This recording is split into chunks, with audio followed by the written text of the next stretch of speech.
जय Hind everyone. So welcome to awakening classes. So जितने भी बच्चे जेकेपी कांस्टेबल एग्जाम की प्रिपरेशन कर रहे हैं, आपके सिलेबस में general knowledge and current affairs का एक पोर्शन है।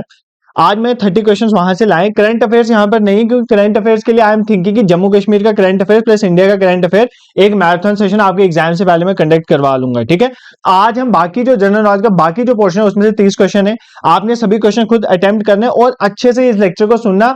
आई एम वेरी श्योर कि यहाँ से कुछ क्वेश्चन रेप्लीकेट होंगे, क्योंकि मैं बहुत अच्छे से सर्च आउट करके चीजें आपके लिए लाया हूँ इंपॉर्टेंट जो एग्जाम ओरिएंटेड है। ठीक है, पूरी कंसंट्रेशन लेक्चर को सुनेंगे। और जैसे अभी एक बात चल रही है कि कांस्टेबल के लिए बच्चे मिले, ये पोस्टपोन वगैरह, देखो आपके दिमाग में ये चीजें नहीं आनी चाहिए। एक तरफ से देखो ऑल सेट है एग्जाम कंडक्ट करवाने के लिए, तो आपको तो जो 2-3 दिन है आपको अच्छे से यूटिलाइज करने चाहिए। बाकी थोड़ा छोड़ दो, ऊपर वाले तक जो होगा देखा जाएगा। बट फिलहाल अपना पूरा फोकस, जितनी कंसंट्रेशन से पढ़ो उतना पढ़ो, और थोड़ी देर इन चीजों को मत सुनो, क्योंकि लास्ट के 2-3 दिन बहुत क्रूशियल होते हैं। देखो मैं अभी आपको लेक्चर पढ़ाने आया, इन चीजों में मैं ज्यादा इंफेसाइज नहीं करूंगा, बट ये दिन बहुत क्रूशियल है। एक एक मिनट आपके लिए इंपॉर्टेंट है, तो यहां पर फोकस करो, ना कि उन चीजों में। ठीक है, सो बिना टाइम वेस्ट के लेक्चर को स्टार्ट करते हैं। The very first question is, which article of the Indian constitution calls for separation of judiciary from executive? कौन सा कॉन्स्टिट्यूशन का आर्टिकल है जो कहता है कि जुडिशरी जो है, मतलब जो जुडिशरी है वो एग्जीक्यूटिव से अलग होना चाहिए, मतलब मिनिस्टर से जो कोर्ट है वो अलग होना चाहिए। कौन से उसमें लिखा गया आर्टिकल में? आर्टिकल 44, आर्टिकल 21, आर्टिकल 48 या आर्टिकल 50? ठीक है, I hope you have tried it. देखो इस पहले सारे क्वेश्चन खुद करना, उसके बाद एक्सप्लेनेशन को सुनना, तभी तो ये एक तरह का मॉक टेस्ट है आपके लिए। तो इस क्वेश्चन का आंसर आर्टिकल 50। आर्टिकल 50 ये कहता है कि जुडिशरी जो है अलग होनी चाहिए एग्जीक्यूटिव। सबसे पहले आपको पता होना चाहिए आर्टिकल 50 आता किसमें है, तो directive principle of state policy का ये पार्ट है, ये एक डीपीएसपी, पहले तो ये पता होना चाहिए। ठीक है, अब बाकी क्या, article 44 is equally important. Article 44 आपका कहता है कि जो कंट्री में यूनिफॉर्म सिविल कोड होना चाहिए। ठीक है, एक जैसे सिविल लॉज होने चाहिए कंट्री में, यूनिफॉर्म सिविल कोड, ये बहुत इंपॉर्टेंट आर्टिकल है एग्जाम के लिए, ये भी डीपीएसपी का पार्ट है। ठीक है, आर्टिकल 21 फंडामेंटल राइट्स का पार्ट है, जो आपको कहता है कि एक इंसान के पास राइट है टू लाइफ एंड लिबर्टी। इसी के साथ एक आर्टिकल है आर्टिकल 21A, जो राइट टू एजुकेशन के साथ डील करता है। आर्टिकल 28 किसके साथ डील करता है? राइट टू एजुकेशन के साथ। ये भी इंपॉर्टेंट है एग्जाम के लिए, याद करके जाना। ठीक है, और आर्टिकल 48 भी एक डीपीएसपी है, और वो किसके साथ डील करती है? आर्टिकल 48 डील करता है किस तरह से हम एनिमल हस्बेंड्री को ऑर्गेनाइज करेंगे या एग्रीकल्चर को ऑर्गेनाइज करेंगे। ठीक है, तो थोड़ा आपको ना ये आइडिया होना चाहिए कि कहां पर क्या है। देखो जो हमारे कॉन्स्टिट्यूशन के पहले से लेकर 4 तक आर्टिकल है, आर्टिकल 1 से लेकर आर्टिकल 4, ये डील करते हैं कि हमारी इंडिया कैसी यूनियन है और इसकी क्या क्या टेरिटरीज हैं। तो यूनियन एंड इस टेरिटरीज के साथ आर्टिकल 1 to 4 डील करता है। आर्टिकल 5 से 11 हमारा सिटीजनशिप के साथ डील करता है, ये आपको पता होना चाहिए। आर्टिकल 12 से 35 के बीच में जितने भी आर्टिकल्स हैं वो सारे फंडामेंटल राइट्स के साथ डील करते हैं, मैंने आपको पढ़ाया हुआ है सब कुछ। आर्टिकल 36 से लेकर 49 तक, मतलब 36 से लेकर 51 तक जो है DPSP, directive principle of state policy से डील करते हैं। और आर्टिकल 51A जो है आपका, वो किसके साथ डील करता है? फंडामेंटल ड्यूटीज के साथ। एक तो आपको जैसे पूछ लिया आर्टिकल 38 किस में आता है? फंडामेंटल राइट्स में आता है डीपीएस। भाई अगर आपको ये पता होगा कि 36 से लेकर 51 तक डीपीएसपी में आते हैं, तो आप गलती नहीं ना करोगे। तो ऐसे केसेस में ऐसा थोड़ा आइडिया आपको होना चाहिए कौन सी चीज कहां पर लाइक करते हैं। अभी तो इतना बताऊंगा, बाकी ये सारा पढ़ाया हुआ है यार, आप लेक्चर जाके देख सकते हो। मूविंग टू क्वेश्चन में second, consider the following statement, rabi crops are sowed between October and November. Wheat rabi crop है, राइस खरीफ क्रॉप है। Which of the following statement correct? बताओ कौन सी स्टेटमेंट करेक्ट है? B, B and C, A and B, या all of correct? All are correct. ठीक है, simple question है, आंसर मार्क कर दिया। तीनों ही स्टेटमेंट करेक्ट है। देखो राबी क्रॉप अक्टूबर नवंबर में लगती है, बिल्कुल ठीक है। वीट ना, वीट राबी क्रॉप है, तो वीट आपको पता अभी अक्टूबर नवंबर में, अभी वीट जो है कुछ लोगों ने लगा दी हुई है, कुछ लगा रहे हैं। ठीक है, वीट वाली क्रॉप। ठीक है, अब ये चलेगी आपकी कब तक? मार्च अप्रैल में। मार्च अप्रैल में इस वीट की क्या हो जाएगी? हार्वेस्टिंग हो जाएगी। मतलब मैं राबी क्रॉप, वीट एग्जांपल है राबी क्रॉप की, तो राबी क्रॉप जो है अक्टूबर नवंबर में सो की जाती है, जैसे अभी लगाई जा रही है, और इनकी हार्वेस्टिंग हो जाएगी मार्च अप्रैल में। अगर आप गांव में रहते हो, थोड़ी बहुत आपकी नॉलेज होगी, तो इनकी हार्वेस्टिंग हो जाएगी मार्च अप्रैल में। फिर मार्च अप्रैल से लेकर ना, तो जब तक मॉनसून से थोड़ा पहले तक, मतलब जून तक का, जो जून जुलाई तक का बीच होता है, ये पीरियड फ्री होता है। इस पीरियड में आप ग्रो करते हो जायद क्रॉप्स, उनको क्या बोलते हैं? जायद, मतलब छोटी मोटी सीजनल वेजिटेबल्स वगैरह लगा देते हो आप, इसको बोलते हैं जायद क्रॉप। फिर जून जुलाई के बाद आप लगा देते हो कौन सी क्रॉप? खरीफ क्रॉप। जैसे आपका मेज हो गया, मक्की लगा दोगे या चावल लगा दोगे, ये सारी खरीफ क्रॉप में आती हैं जो मॉनसून में ग्रो करते हैं। तो खरीफ क्रॉप में कौन सी आ जाती है? राइस जैसे एग्जांपल है। वो कब लगती है? वो लग जाती है आपकी जून जुलाई के टाइम में स्टार्ट हो जाती है, और सितंबर के टाइम में इसकी हार्वेस्टिंग होती है। अक्टूबर में रबी क्रॉप शो होती है, और इनकी हार्वेस्टिंग मार्च अप्रैल में होती है। तो ये चीजें आपने याद रखनी है। Moving towards question number third, who wrote the book called poverty and un British rule in India? किसने लिखी है ये book poverty and un British rule in India? दादा भाई नौरोजी, बाल गंगाधर तिलक, एम.एन. रॉय या महात्मा गांधी जी ने लिखी है? तो बताओ किसने लिखी है बुक? इंपॉर्टेंट बुक है poverty and un British rule in India. Books and authors अच्छे से पढ़ाया हुआ है, अभी भी टाइम है, अगर नहीं आते तो देख लेना। तो किसने लिखी है? ऑप्शन है Dadabhai Naoroji, grand old man of India, इन्होंने ही लिखी है poverty and un British rule in India. ठीक है, जो बाल गंगाधर तिलक है, इनकी दो बुकें बहुत इंपॉर्टेंट, एक केसरी एक मराठा। ठीक है, ये दोनों बुक इंपॉर्टेंट है कि बहुत बार पढ़ा लिया है। केसरी जो है मराठी में, ये भी एग्जाम में पूछता है, और मराठा इंग्लिश में है। ठीक है, महात्मा गांधी जी की बुक्स इंपॉर्टेंट है, एग्जाम में पूछा है। जैसे इनकी जो एक बुक है my experiment with truth, exam में आती है। हिंद स्वराज इन्हीं की बुक है, एग्जाम में आती है। यंग इंडिया इनकी बुक है, एग्जाम में आती है। इंडियन ओपिनियन इनकी बुक है, एग्जाम में आती है। इनकी बुक्स याद रख लेना। बहुत सारी बुक्स लिखी हैं, 7-8 बुक्स हैं जो इन्होंने लिखे, बट इंपॉर्टेंट ये है Hind Swaraj, my experiment with truth, Indian opinion हो गया या यंग इंडिया हो गया। तो ये सारी बुक महात्मा गांधी के साथ एसोसिएटेड है, ये आप याद रखोगे क्योंकि एग्जाम में ये क्वेश्चन पूछता है। Moving towards question number 4, 9 degree channel separate. देखो 9 डिग्री चैनल किसको सेपरेट करता है? Minicoy, great Nicobar, Lakshadweep, Minicoy Maldives, little Andaman and car Nicobar. ठीक है, एग्जाम में पूछेगा 8 डिग्री किसको सेपरेट करता है, 9 डिग्री किसको सेपरेट करता है, और 10 डिग्री। ये तीनों पता होना चाहिए, काम बन जाएगा। पहले इस क्वेश्चन का आंसर ट्राई करो। ठीक है, I hope you have tried it. देखो इस क्वेश्चन का आंसर है ऑप्शन बी, लक्षद्वीप और मिनिकॉय को सेपरेट करता है। अभी मैं आपको बताऊंगा बेसिकली कि कौन किसको सेपरेट करता है। देखो आपको ये हमारा प्यार भारत है मान लेते हैं। ठीक है, भारत के जो लेफ्ट साइड में है, आपको पता है यहाँ पर जो है राइट साइड में आपका आ जाता है अंडमान एंड निकोबार, यहाँ नीचे। ठीक है, यहाँ पर आपका जो लेफ्ट साइड में है, अगर मैं लेफ्ट साइड में बात करूं तो लेफ्ट साइड में यहाँ पर मान लेते हैं आपका लक्षद्वीप, और यहाँ पर नीचे जो है लक्षद्वीप के नीचे जो है हमारा मालदीव से कंट्री। कौन सी कंट्री है? यहाँ पे मान लेते हैं ये मालदीव से। ठीक है, ये लक्षद्वीप का मान लेते हैं मिनिकॉय आइलैंड है। ठीक है, ये लक्षद्वीप का मिनिकॉय आइलैंड है, ध्यान से सुनना। ठीक है, मिनिकॉय आइलैंड है, और यहाँ पर ये लक्षद्वीप वाला आइलैंड है। ठीक है, ये आइलैंड है। ठीक है, देखो लक्षद्वीप में लक्षद्वीप मिनिकॉय आइलैंड से, और नीचे ये दूसरी कंट्री आ गई मालदीव। अब यहाँ पर देखो ध्यान से सुनो, ये जो 8 डिग्री चैनल है ना, कौन सा?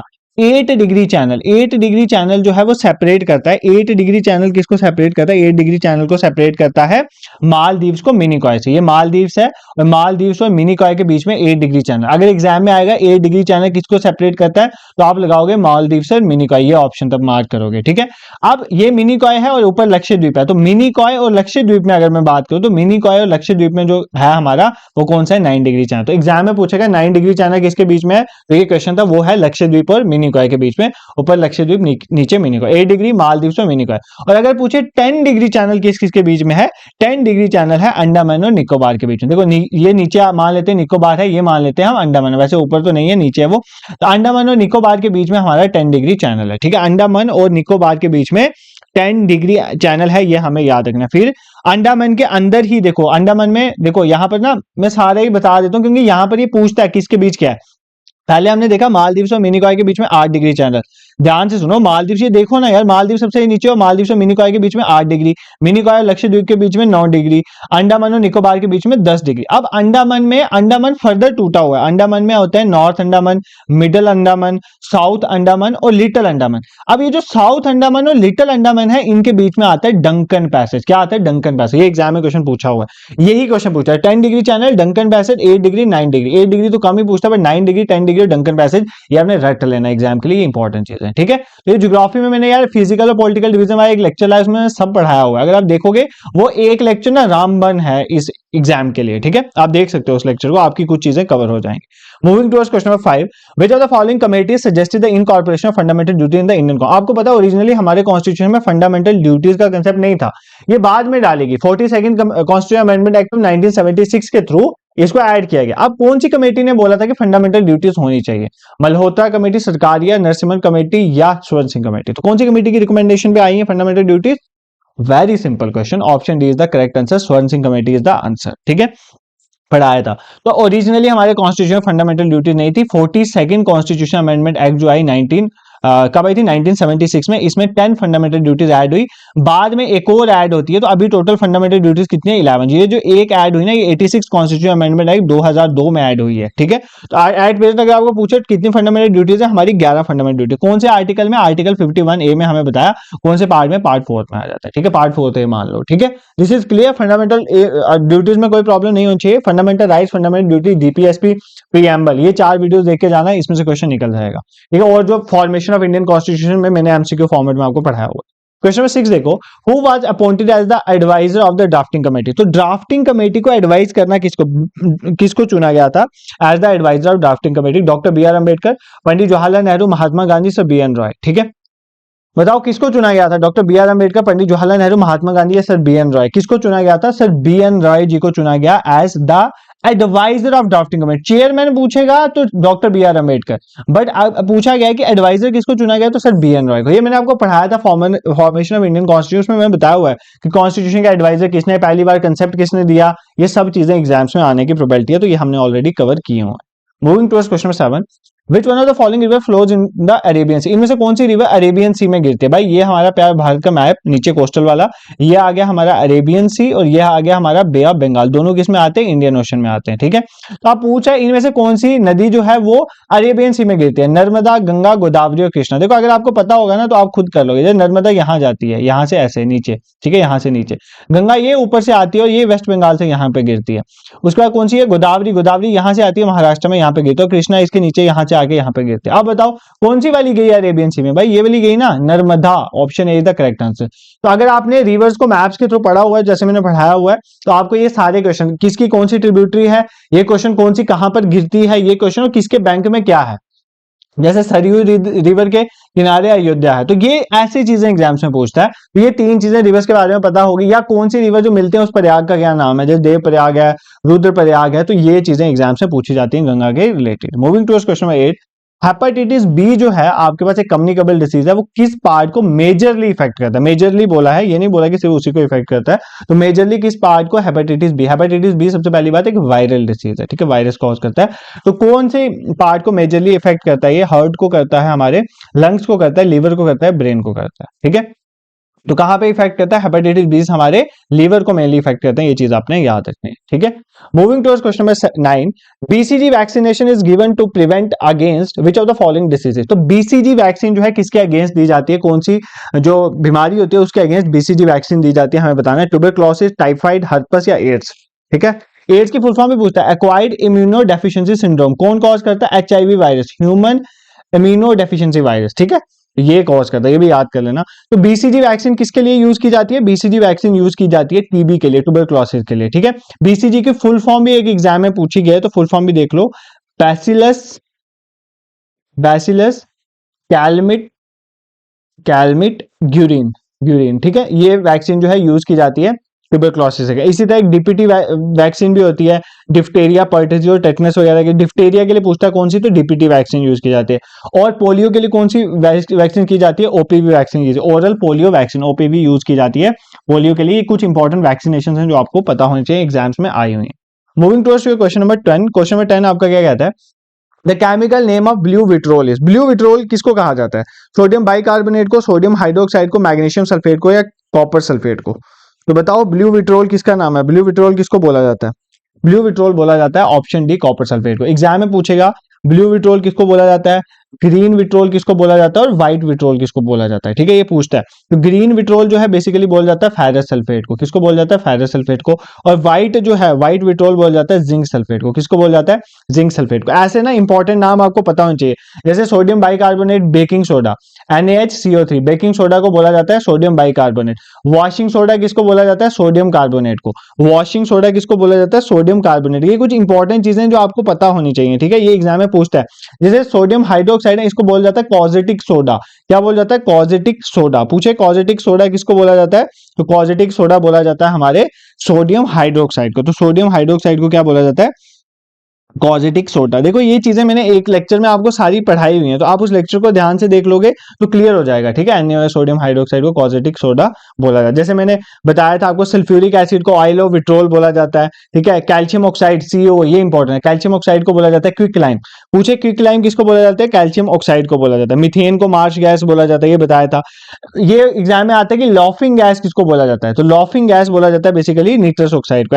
N2O को बोला जाता है लॉफिंग गैस। ठीक है, एग्जाम में पूछता है। फिर स्लेक लाइम किसको बोला जाता है? कैल्शियम हाइड्रोक्साइड को। कैल्शियम हाइड्रोक्साइड को स्लेक लाइम बोला जाता है। फिर कैल्शियम कार्बोनेट के लिए भी पूछता है। आप मुझे कमेंट सेक्शन में बताओ कैल्शियम कार्बोनेट को क्या बोलते हैं। ठीक है, कैल्शियम कार्बोनेट का मुझे नाम बता दो। इतने मैंने बता दिए, तो एक आप भी बता सकते हो। बताओ कैल्शियम कार्बोनेट CaCO3 उसको क्या बोलते हैं? जैसे इसको बताया ना क्विक लाइम, इसको बताया ना मैंने स्लेक लाइम, इसको बताया कॉजेटिक सोडा, इसलिए कैल्शियम कार्बोनेट CaCO3 को क्या बोलते हैं आप मुझे कमेंट सेक्शन में बताओगे। This is clear. So moving towards your question number 11, study of cancer is known as, cancer की स्टडी को क्या बोलते हैं? ऑस्टियोलॉजी, ऑन्कोलॉजी, कैरियोलॉजी या नेफ्रोलॉजी? बताओ कैंसर की स्टडी को क्या बोला जाता है? ठीक है, तो कैंसर की स्टडी को बोला जाता है basically, option B is the correct answer, oncology. Osteology basically bones की स्टडी को बोला जाता है, बोन्स की स्टडी को बोला जाता है ऑस्टियोलॉजी। ठीक है, और कैरियो होता है बेसिकली, कैरियो न्यूक्लियस की बात हो रही है, तो बेसिकली न्यूक्लियस जो सेल है उसकी स्टडी को बोला जाता है कैरियोलॉजी। ये तो मतलब बहुत कम चांसेस में पूछेगा, ऑस्टियोलॉजी पूछ सकता है बोन्स के लिए। और नेफ्रोलॉजी जो है बेसिकली नेफ्रॉन्स किडनी में होते हैं, तो किडनीज की स्टडी और उसकी डिसीजेज की स्टडी सारी नेफ्रोलॉजी के अंडर आती है, तो ये वहां पर कवर होता है। ठीक है, this is clear. Moving towards your question number 12, which is the largest river island in the world? Very important question कि सबसे बड़ा रिवर आइलैंड वर्ल्ड का कौन सा? Srirangam island, Majuli island, Bhavani island या अगाटी आइलैंड? बताओ, वेरी सिंपल क्वेश्चन, 10,000 बार तो मैं ही रेप्लिकेट करवा चुका हूं। तो मजूली आइलैंड जो है सबसे बड़ा रिवराइन आइलैंड है वर्ल्ड का। ठीक है, मजूली आइलैंड कहां पर है? ब्रह्मपुत्र रिवर की वजह से बनता है। कहां पर बनता है? असम में बनता है। ठीक है, असम में बनता है, फुमडी वुमडी वहां पर फेमस है, इसके लिए इंपॉर्टेंट है, तो ये चीज याद कर लेना। और ये वर्ल्ड का, इंडिया का नहीं, सिर्फ वर्ल्ड का लार्जेस्ट रिवर के बीच में आइलैंड बना है because of the phumdi is present there. ठीक है, नेक्स्ट देखो क्वेश्चन नंबर 13 क्या कहता है? Which of the following is the largest fresh water lake of India? बताओ इंडिया की सबसे बड़ी फ्रेश वाटर लेक कौन सी है? सबको पता है लार्जेस्ट साल्ट वाटर लेक कौन सी है, लार्जेस्ट फ्रेश वाटर लेक कौन सी है? तो largest fresh water lake is, कर लिया है, ऑप्शन सी वुलर लेक। कहां पर? श्रीनगर में, जम्मू कश्मीर। पुलिगढ़ लेक जो है सेकंड लार्जेस्ट ब्रैकिश, मतलब साल्ट वाटर सेकंड लार्जेस्ट है ये। सबसे बड़ी जो है salt water lake is Chilika, Chilika is in Odisha, Pulicat lake is in Andhra Pradesh, ये सेकंड नंबर पे आ जाती है। ब्रैकिश वाटर, सॉल्ट वाटर याद कर लेना, सेकंड नंबर पे पुलिगढ़ है, फर्स्ट नंबर पे चिलिका। वेम्बनाड लेक जो है कहां पर है? केरला में, और लॉन्गेस्ट रिवर माना जाता है, लॉन्गेस्ट लेक माना जाता है इंडिया की, और सबसे बड़ी केरला की है, बट इंडिया की लॉन्गेस्ट मानी जाती है Vembanad lake. This is clear. ये सारी चीजें लेक्स और रिवर्स में पढ़ाई हुई है, एक ही लेक्चर में कवर कर सकते हो आप अगर करना। देखो ये जो general knowledge current affairs India वाला पोर्शन है बहुत डायनेमिक टॉपिक है, यहां से ना मतलब एग्जाम्स में कैसे स्कोर लिया जाता है। फॉर एग्जाम्पल जैसे लेक्स है ना भाई, लेक्स की इंपॉर्टेंट लेक्स पढ़ लो, एक नंबर पक्का हो जाएगा। रिवर्स का थोड़ा बहुत देख लो, इंपॉर्टेंट गंगा शंगा कहां जा रही है, उसकी ट्रिब्यूटरीज क्या पढ़ लो, एक नंबर वहां से पक्का हो जाए। ऐसे नंबर लेने होते हैं यहां से। अब आप उस टॉपिक में घुस जाओगे, जैसे हिस्ट्री में पूरी हिस्ट्री पढ़ने, तो भाई नंबर तो एक ही आना है ना वहां से। तो इन टॉपिक्स में थोड़ा ध्यान किया करो कि कैसे नंबर्स लेना है। यही चीजें मैं आपको फर्स्ट डे से सिखाता आ रहा हूं, और अभी भी यही बोल रहा हूं कि अभी भी इस जनरल नॉलेज करंट अफेयर्स में आप अपने 2-3 दिन ज्यादा इन्वेस्ट मत करना, उन टॉपिक्स में इसमें इन्वेस्ट करो जहां से नंबर निकाल जा सकते हैं। बाकी पोर्शन में से नंबर इजिली लिए जा सकते हैं, उन पे ज्यादा फोकस कर सकते हो। ठीक है, देखो मैं आपको रियल पिक्चर दिखाता हूं, मुझे कोई ऐसा नहीं है कि मेरी वीडियोस में व्यूज ज्यादा आए या वो वैसे वैसे, मेरे को वो चीज नहीं है। मुझे आपको क्लियरिटी रखनी है ताकि आपका एग्जाम क्वालिफाई। इसलिए कई बार तो मैं बोलता हूं कि कोई चीज मैं नहीं भी कंप्लीट कर पाऊं, आप कहीं और से पढ़ लो, क्योंकि I want you to be in the selection list. ठीक है, बाकी ये सब चीजें छोटी मोटी होती हैं कि चैनल पे ये है वो है, ये सब चीजें बहुत कम है। मेजर चीज ये है कि आपकी जॉब लगनी चाहिए, जिसके लिए जो मैंने मतलब मेरा मोटो था, जिसके लिए मैंने यूट्यूब स्टार्ट करा था, ताकि जो बच्चे अफोर्ड नहीं कर सकते उनको भी क्वालिटी यूट्यूब में मिल जाए। ठीक है, नेक्स्ट देखो question 14, which of the following option has the correct sequence of mountain ranges from north to south? ये क्वेश्चन पूछा हुआ है जीकेएस में, नॉर्थ टू साउथ लगाओ माउंटेन रेंज। तो मैंने आपको यार बहुत बार फिजिकल डिविजन में ये पढ़ाया हुआ है। देखो सबसे पहले अगर मैं इंडिया की बात करूं तो इंडिया में ये हिमालयाज के ऊपर जो 3 रेंजेस आती हैं जो हिमालयाज को क्रॉस करके आती है, जिनको बोलते हैं ट्रांस हिमालयाज का पार्ट है। ठीक है, पहले इस क्वेश्चन का खुद आंसर कर देना यार, ये नहीं हो कि आप मेरी वेट करो। तो सबसे ऊपर वी हैव काराकोरम रेंज, फिर लद्दाख रेंज, फिर वी हैव यस्कर रेंज। ठीक है, ये तीनों ट्रांस हिमालयस का पार्ट है, मतलब ये हिमालयस में नहीं आती, ये हिमालयस को क्रॉस करके आती है। उसके बाद हमारी हिमालयस क्या आ जाए, जैसे ये ग्रेट हिमालयस, इन्हीं को इनर हिमालयस या हिमाद्री इन्हीं को बोलते हैं, ये ग्रेट हिमालयस। उसके बाद नीचे हमारी आ जाती है मिडल हिमालय, जहां पर हमारा जो कश्मीर वगैरह वाला रीजन है, तो ये मिडल हिमालय। मिडल हिमालयस को लेसर हिमालयस भी बोलते हैं एग्जाम में क्वेश्चन पे। और उसके सबसे नीचे जो डिसकंटिन्यूज है इसको बोलते हैं शिवालिक और आउटर हिमालय, जो हमारे ये कठुआ वगैरह वाला रीजन आ जाता है। तो इसमें कौन सा करेक्ट है? सबसे ऊपर काराकोरम, देन लद्दाख, देन यस्कर, ये मुझे ही दिख गया, तो ये तीनों ही सबसे पहले आएंगे और शिवालिक सबसे लास्ट में आएगी। ठीक है, तो काराकोरम, लद्दाख, यस्कर, ग्रेट हिमालयस, मिडल हिमालयस और शिवालिक। तो ये सीक्वेंस याद कर लो। नॉर्थ टू साउथ पूछा था, साउथ टू नॉर्थ पूछता तो मैं उल्टी कर देता इसको। ठीक है, नेक्स्ट देखो question number 15, Which among the following was the only Indian National Congress session presided over by Mahatma Gandhi? तो महात्मा गांधी जी ने एक ही सेशन कांग्रेस का प्रिसाइड करा है, तो बताओ वो कौन सा सेशन है? ठीक है, कानपुर 1925, लखनऊ 1916, बेलगांव वाला सेशन 1924 या नागपुर वाला 1920? तो कौन सा session Gandhi ji the only one session to be presided by Mahatma Gandhi ji, वो है बेलगांव वाला 1924 का सेशन, ये आप याद करो। देखो कांग्रेस के इंपॉर्टेंट सेशंस की डेट आपको पता होनी चाहिए, कुछ इंपॉर्टेंट मैं बता देता हूं, बाकी आप देख लेना। सबसे पहला सेशन 1885 में हुआ था बॉम्बे में, ठीक है, WC बैनर्जी ने प्रिसाइड करा था, ये तो आपको पता ही होना चाहिए। सेकंड जो सेशन है 1886 वाला कलकत्ता में हुआ था, दादा भाई नौरोजी ने किया था। और 1887 वाला भी इंपॉर्टेंट है, मद्रास में हुआ था, बदरुद्दीन तैयब जी ने करा था, ठीक है। उसके बाद भूल जाओ, बाकी इंपॉर्टेंट नहीं है। 1905 वाला इंपॉर्टेंट है, क्योंकि बंगाल की पार्टीशन हुई थी ना तब, तो वो बनारस में हुआ था। कहां पर हुआ था? 1905 वाला बनारस में। और किसने प्रिसाइड किया था? गोपाल कृष्ण गोखले जी ने, ठीक है। 1906 वाला भी इंपॉर्टेंट है, ये भी दादा भाई नौरोजी ने करा था, ये भी कलकत्ता में हुआ था।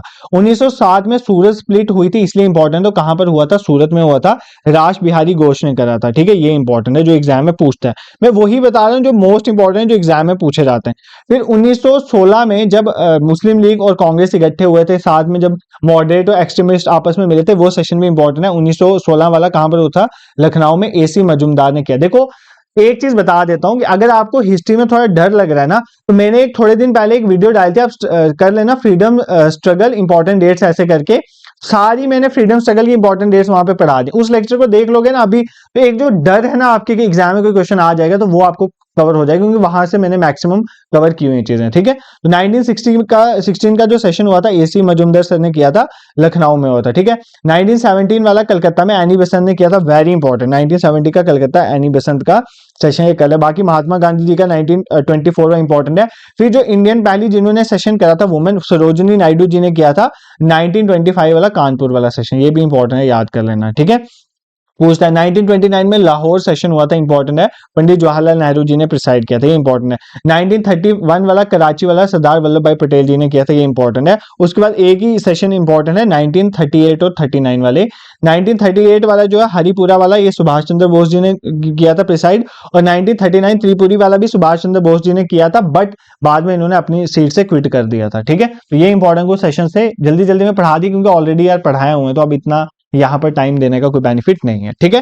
तो 15 क्वेश्चंस हमने कवर कर लिए, 2 मिनट का ब्रेक लेंगे, उसके बाद वापस पढ़ेंगे, क्योंकि एक ही बार अगर मैं सब आपको बताऊंगा ना, आपने पागल हो जाना है, हमने सोचना है यार ये क्या, मतलब एक्स्ट्रा वो डोज ऑफ इन्फॉर्मेशन। तो ये एक्स्ट्रा डोज ऑफ इन्फॉर्मेशन नहीं है, ये वो इन्फॉर्मेशन है जो एग्जाम के लिए रेलिवेंट है, और इतना ही एग्जाम में देख के मतलब करना होता है। जब ऐसे टाइम में जब एग्जाम इतना पास हो तो इतना कर, फॉर एग्जाम्पल। और साथ में इंपॉर्टेंट चीज ये है कि जो भी JKP कांस्टेबल के एग्जाम दे, देखो अब आपका एग्जाम वेरी नियर है, अगर आपने कहीं पर OMR बेस्ड टेस्ट प्रैक्टिस वगैरह कर ली हो तो नहीं भी करोगे तो चलेगा, अगर नहीं किए हैं तो हाईली रिकमेंड यू, कल मैं आपका एक full length OMR based test जो है, लास्ट टेस्ट आपका कंडक्ट करूंगा, तो वो आप उसमें एनरोल करो, और टेस्ट कल आप दे सकते हो। इससे पहले मैंने 4 टेस्ट दे दिए, और जिन्होंने अभी तक नहीं दिए तो वो एटलीस्ट 2 टेस्ट यहां से दे के जाना। देखो चार्जेस है मिनिमल 49 में ही 4 आपको मिल जाएंगे, but I highly recommend you, अगर आपने कोई OMR बेस्ड टेस्ट नहीं दिया ना तो ये दे के जाना, ठीक है। ऐसे आपको OMR शीट में गलती, और मेरी बात मानना, कल बैठना, एक टाइम फिक्स कर लेना, जैसे मान लो 11 से 1 बजे के बीच में 2 घंटे से अच्छे से टेस्ट दे देना, मतलब आपका टेस्ट ऑलमोस्ट प्रिपेयर है, बस थोड़ा सा वर्क रहता है, मैं कर लूंगा और ये अपलोड है। देखो आज में ना आपका लेक्चर, मैंने सोचा था लेक्चर नहीं आएगा, मैं बहुत लेट आया था अपने वर्क से, और मतलब आई वाज लाइक कि मतलब लेक्चर नहीं हो पाएगा, बट फिर मैंने सोचा नहीं यार, अब आपका एग्जाम बहुत पास है, तो इस टाइम एक दिन भी स्किप करना आपके लिए डिफिकल्ट हो जाएगा। तो मैं सोच रहा हूँ जैसे आज मैंने ये कर लिया, अब मैं कल मैंने कंप्यूटर का मैराथन सेशन लाया था, 5000 के करीब बच्चों ने अभी तक उसको देख लिया, तो आप भी जाके उसको देखो, वो इंपॉर्टेंट सेशन है, कंप्यूटर के इंपॉर्टेंट एक्सपेक्टेड क्वेश्चन है वहां पर। जैसे ये सेशन, इसी तरह जम्मू कश्मीर के भी एक्सपेक्टेड क्वेश्चन कुछ इंपॉर्टेंट लाऊंगा, इंग्लिश के भी लाऊंगा, और कोशिश करूंगा रीजनिंग के भी ले आऊंगा, ठीक है। बाकी तो मैंने ऑल दो पढ़ा ही दिया हुआ है, ठीक है।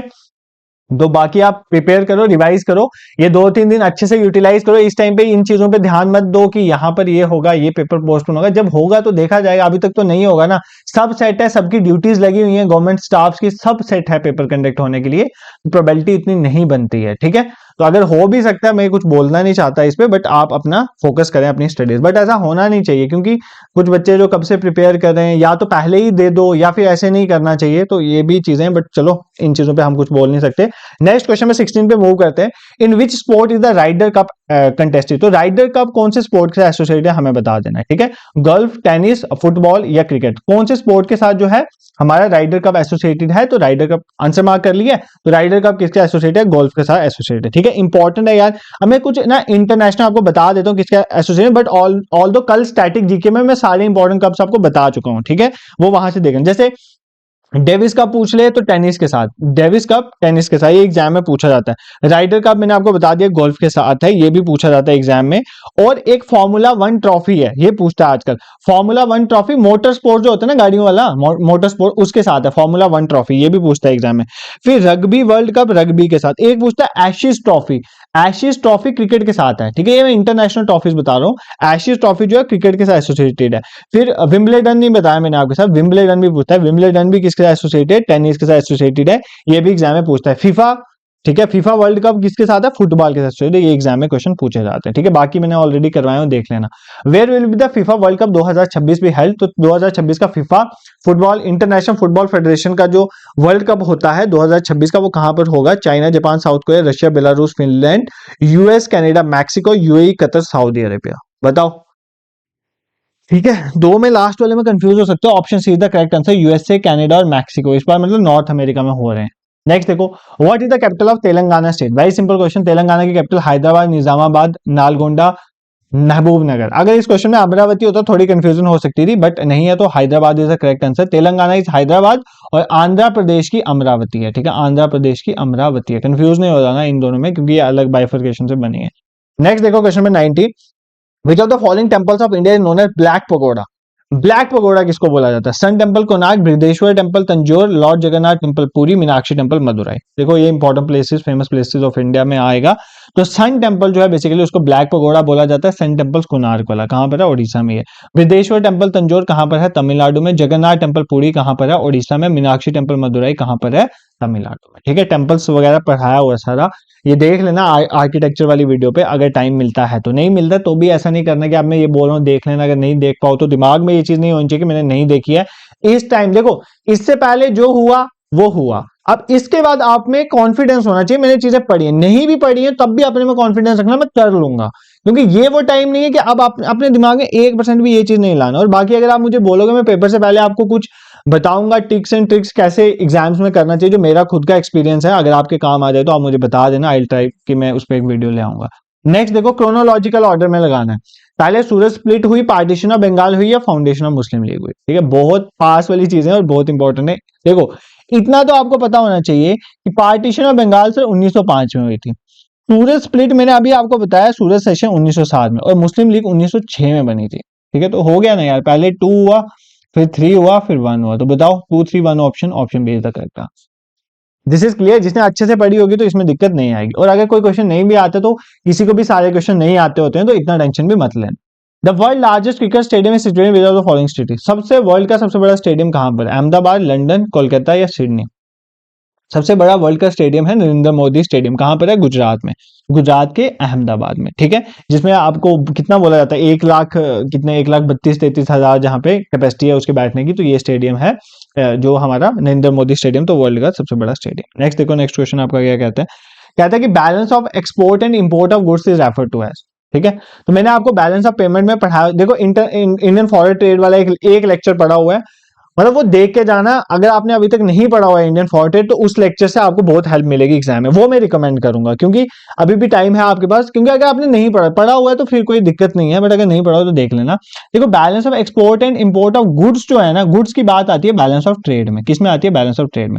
मैंने आपको बताया था बैलेंस ऑफ पेमेंट क्या होता है, कि एक कंट्री की जितनी भी इकोनॉमिक ट्रांजेक्शन होती है वर्ल्ड के साथ, फॉरेन कंट्रीज के साथ, वो सारी बैलेंस ऑफ पेमेंट में रिकॉर्ड है। इसका एक करंट अकाउंट बनाया जाता है, कैपिटल अकाउंट बनाया जाता है, फिर मैंने आपको बताया था इसमें डेफिसिट होता है। डेफिसिट है करंट अकाउंट में, इसका मतलब हम बाहर से सामान ज्यादा पैसों का ले रहे हैं और खुद कम सामान बेच रहे हैं, तो वो होता है करंट अकाउंट में डेफिसिट। और सरप्लस हुआ है कि अगर सपोज को बाहर से पैसा ज्यादा आ रहा है, वो सारा मैंने आपको उस लेक्चर में पढ़ाया हुआ है। इकोनॉमी एक कंसेप्चुअल है, अभी मैं आपको नहीं बता सकता, वो वहीं पर आप कवर कर सकते हो। नेक्स्ट देखो question 23, who was the founder of the newspaper Indian opinion, already बता चुका हूं, कौन किसने इंडियन ओपिनियन फाउंड करा है, महात्मा गांधी, गोपाल कृष्ण गोखले, पंडित जवाहरलाल नेहरू या नेताजी सुभाष चंद्र बोस। तो बताओ, सिंपल क्वेश्चन है, कर लिया होगा आपने। Option A is the correct answer, Mahatma Gandhi ji. इनके बाकी न्यूज़पेपर जैसे यंग इंडिया, नवजीवन और हरिजन भी इनका है यार, ये भी लिख लेना, हरिजन और नवजीवन, ये भी पूछता है यार, नवजीवन भी इनका है, ठीक है। ये आर्टिकल्स लिखते थे इसमें। गोपाल कृष्ण गोखले जी का सुधारक, ये याद कर लो, सुधारक, सुधारक, ठीक है। पंडित जवाहरलाल नेहरू के तो बहुत है, नेशनल हेराल्ड इनका, नेशनल हेराल्ड, ठीक है, नेशनल हेराल्ड। और नेताजी सुभाष चंद्र बोस जी का आपने फॉरवर्ड याद रखना, फॉरवर्ड ब्लॉक और फॉरवर्ड, ठीक है। दिस इज क्लियर, तो यहाँ पर कोई प्रॉब्लम नहीं होगी। Moving to question 24, the journal Indian sociologist was founded by, Indian sociologist journal किसने लिखा हुआ है? श्यामजी कृष्ण वर्मा, भिकाजी रुस्तम कामा, मदन लाल डिंगरा और नन ऑफ द अबव। तो किसका है इंडियन सोशियोलॉजिस्ट? श्यामजी कृष्ण वर्मा। एक वीडियो थी जिसमें न्यूज़पेपर वगैरह पढ़ाया, उसमें मैंने सारा कवर करवाया हुआ। Who among the following was the first Indian governor of the RBI? RBI के पहले गवर्नर जो हैं वो इंडियन नहीं थे, वो थे सर ऑसबॉर्न स्मिथ, पहले आरबीआई के गवर्नर। बट अगर फर्स्ट इंडियन आरबीआई गवर्नर पूछेगा तो उसका आंसर आपने देना है यहाँ पे इस क्वेश्चन में, ठीक है? CD Deshmukh, HVR Iyer, PC Bhattacharya, LK Jha, ठीक है? कौन है पहले Indian governor of RBI? CD Deshmukh, ठीक है? सीडी देशमुख पहले, इनका नाम था पूरा चिंतामन द्वारकानाथ देशमुख, आप सीडी देशमुख से याद कर लो, ये पहले इंडियन गवर्नर बनते आरबीआई। ऐसे पहले पूछे कौन? तो सर ऑसबॉर्न स्मिथ थे, बट पहले इंडिपेंडेंट वाले इंडियन गवर्नर कौन बने थे? वो बने थे सीडी देशमुख, ये आपको याद रखना है, ठीक है? एट प्रेजेंट कौन है? शक्तिकांत दास जी। नेक्स्ट देखो क्वेश्चन नंबर 26 के कहता है, who was the first woman chief minister of Indian independent India? ये तो आपको पढ़ा चुका है, फर्स्ट इंडिया वर्ल्ड, कल ही स्टैटिक जीके में मैक्सिमम पढ़ा दिए। तो पहली women chief minister of independent India और पहली women governor of independent India, ये दोनों कंफ्यूज करते हैं। तो जया ललिता, पद्माजा नायडू, सुचेता कृपलानी, विजय लक्ष्मी पंडित। तो कौन है यहाँ पर? तो ऑप्शन ही है जो कंफ्यूज करे, ऑप्शन सी सुचेता कृपलानी जो है पहली चीफ मिनिस्टर बनी थी इंडिपेंडेंट इंडिया की, और सरोजिनी नायडू पहली गवर्नर बनी थी इंडिपेंडेंट इंडिया की, वुमेन, फर्स्ट वुमेन गवर्नर, ठीक है? विजय लक्ष्मी पंडित जी का भी पूछता है, विजय लक्ष्मी पंडित जी का एग्जाम में पूछता है क्वेश्चन। तो विजय लक्ष्मी पंडित जी कौन थी? बेसिकली ये जो है उनके यूनाइटेड नेशन की शायद बन थे कुछ, तो इसका आप मुझे कमेंट सेक्शन में बता देना, ठीक है? पहली women United nation general assembly को प्रिसाइड किया था शायद, कुछ ऐसा है, तो ये बता देना, इंपॉर्टेंट है, देख के जाना एग्जाम में, ऐसे भूल मत जाना, इंपॉर्टेंट है। Who is known as the father of blue revolution of India? Blue revolution India का फादर कौन है भाई? ये क्वेश्चन पूछता है। वर्गीस कुरियन, सैम पिट्रोडा, हीरालाल चौधरी, एमएस स्वामी, ये चारों इंपॉर्टेंट पर्सनैलिटीज हैं, ठीक है? चारों ही इंपॉर्टेंट पर्सनैलिटी एग्जाम में पूछता है। तो कौन है basically blue revolution? Blue revolution किसके साथ है? फिश प्रोडक्शन के साथ। तो इसके कौन बोले जाते हैं father in India? That is Hiralal Chaudhary, ठीक है? Verghese Kurien, very important name, white revolution के साथ एसोसिएट, व्हाइट रेवोल्यूशन मतलब मिल्क प्रोडक्शन के साथ, ठीक है? उनकी प्रोडक्शन में इंपॉर्टेंट रोल प्ले किया इन्होंने, ठीक है? जो सैम पिट्रोडा है ना, सैम पिट्रोडा से हीरालाल चौधरी का आप नाम याद रखो, हीरालाल चौधरी जो है ब्लू रेवोल्यूशन, उसके साथ एमएस स्वामीनाथन का नाम आप याद रखोगे, ये किसके साथ एसोसिएटेड है? ग्रीन रेवोल्यूशन के साथ। किसके साथ? ग्रीन रेवोल्यूशन के साथ, मतलब फूड ग्रेन्स की प्रोडक्शन के साथ, ये आप याद करो, ये इंपॉर्टेंट है, ठीक है? Which of the following is the capital of Cambodia? Cambodia की कैपिटल क्या? आई थिंक ये पहले भी क्वेश्चन हो गया हुआ है। निकोसिया, हनोई, फ्नोम पेन या दिल्ली? दिल्ली बताओ किसकी है? दिल्ली टिमोर लेस्टी की है, टिमोर लेस्ट जो है कंट्री उसकी दिल्ली। ये इंपॉर्टेंट है यार, इधर मतलब प्राइम मिनिस्टर ने भी विजिट किया था, ये इंपॉर्टेंट है, याद कर लें, ठीक है? हनोई जो है वियतनाम की है, ये इंपॉर्टेंट है, वियतनाम की, ठीक है? निकोसिया सिप्रस की, बट पूछेगा नहीं। फाइनम पेन जो भी है इसका नाम, ये कंबोडिया की कैपिटल है। बाकी मैंने कैपिटल्स में पढ़ाया हुआ है। नेक्स्ट देखो, SAARC was established in 1985, what is the full form of this organisation? SAARC के बारे में एशियान तो अच्छे से पढ़ाया हुआ है, आपने कवर किया होगा, तो बताओ सार्क की क्या फुल फॉर्म है? South Asian Association for Regional Cooperation, South Asian Association of Regional Cooperation. देखो option A is the correct answer, South Asian Association of Regional Cooperation 1985 में बनी। सार्क कहां पे बनी? ढाका में, at present headquarter Kathmandu, Nepal. And the last question for today's lecture is, कौन सी country से हमने directive principle of state policy लिए हैं यूएसएसआर, मतलब present day Russia, US, United states, Ireland या चाइना? कहां से लिए? आयरलैंड से लिए। क्या? डीपीएसपीज, यूएसए से फंडामेंटल राइट, यूएसएसआर से फंडामेंटल ड्यूटीज। तो ऐसे याद कर सकते हो, ठीक है? बाकी आपके मॉक टेस्ट के बारे में बता दूं, सिंपली गूगल में जाना, अवेकनिंग क्लासेस सर्च करना, तो पता चल जाएगा। जो पहली वेबसाइट है वो हमारी है, वहां पर जाके जेकेपी कांस्टेबल में इनरोल करो। इस टेस्ट को कल सारे बेनिफिट हो, मॉर्निंग में टेस्ट अपलोड करवा दूंगा मैं। अभी मैंने आपका टेस्ट ही बनाया, रात को थोड़ा सा काम रहता है। और बाकी अगर आपको नहीं समझ आएगी तो एक वीडियो भी मैं कमेंट सेक्शन में पिन कर देता हूं और मैं डिस्क्रिप्शन में डाल दूं, वीडियो को देख लो, कवर हो जाएगा। बाकी जो मैंने अभी लेक्चर कंप्लीट करने में, जिसने भी कंप्यूटर का लेक्चर नहीं देखा वो कवर करो। और जितने बच्चे अभी तक मेरी आवाज को सुन रहे हैं, अगर आप मेरे इस इनिशिएटिव को सपोर्ट करना चाहते हो तो जस्ट मेरे इस यूट्यूब चैनल को सब्सक्राइब करो, शेयर करो, ताकि उन बच्चों तक पहुंचे जिनके लिए मैंने इनिशिएटिव स्टार्ट करा है, जो अफोर्ड नहीं कर सकते। क्योंकि लास्ट में जैसे अब 1-2 दिनों में बच्चे जब चैनल में आते हैं और ये बोलते हैं ना कि सर पहले ये कंटेंट मिला होता तो इतनी दिक्कत नहीं आती, फिर मुझे बहुत दुख होता है, क्योंकि चल रहा कब से होता है बट उन तक पहुंच नहीं पाता। तो आप ही मेरी बात पहुंचा सकते हो आगे तक, तो ऐसा शेयर करा करो और सब्सक्राइब भी कर सकते हो हमारे चैनल पे। This is it for today, thank you so much for watching.